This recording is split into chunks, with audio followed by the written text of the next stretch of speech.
Bob Parks joins us, a seasoned media veteran, over 25 years in print journalism, television, and radio. And he's here to talk about, dumping cable channels you may not want. Intel has an idea. Whether it's going to actually work out or not, we'll find out. Bob, welcome to the program. Hi, Ernie. How are you doing? Doing well, thank you. Tell me about this idea Intel has, because I know this has been something, the a la carte mentality regarding cable channels has been on people's mind for years. Yeah, well, this article just came out today, and apparently Intel is toying around with the idea of creating a box that all you have to do is have an internet connection, and it can send television programming to any TV or any kind of video device you have in your house. The interesting thing is, if you think about it, the original cable infrastructure was a pretty flawed business model because it took away competition.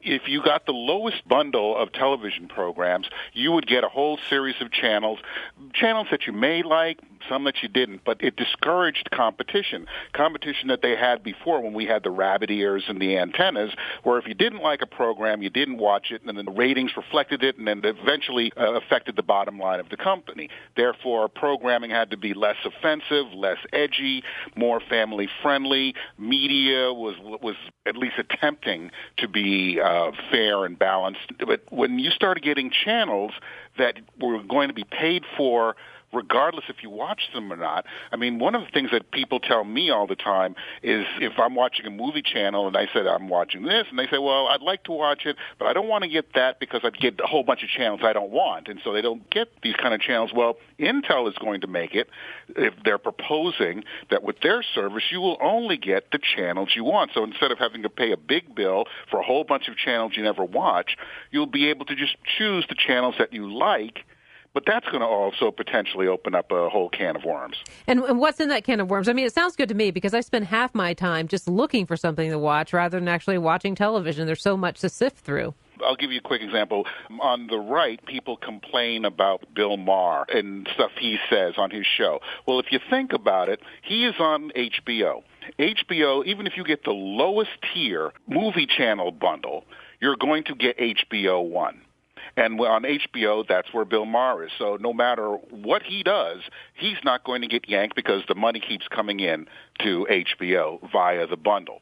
Now, if he said something that people didn't like, and people said, you know something, I'm going to boycott HBO because I'll just get Cinemax instead. Well, HBO is going to take a hit. All of a sudden, people are going to start saying, well, this is free speech. On one side, people will say, well, it's consumer-driven on the other. For example, there are people who say they don't like BET or TV One. Are they going to be called racist if BET starts taking a hit in funds? There are people who say, I don't ever watch Bravo. Are they going to be called homophobes if Bravo takes an immediate hit in the revenues coming in or lack of advertising? Are there programs that are on that shouldn't be?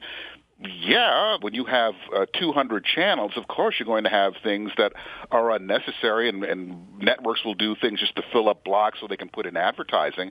But I think at the same time it might be a great thing because it'll start weeding out some of the bad shows, and stations are going to have to actively compete. Bob, why have cable companies not given us the options of picking the channels we actually want? Well, in some cases, it seems to be that there are deals that are made between the broadcasters, the channels, and the distributors, your Comcasts and your DirecTVs.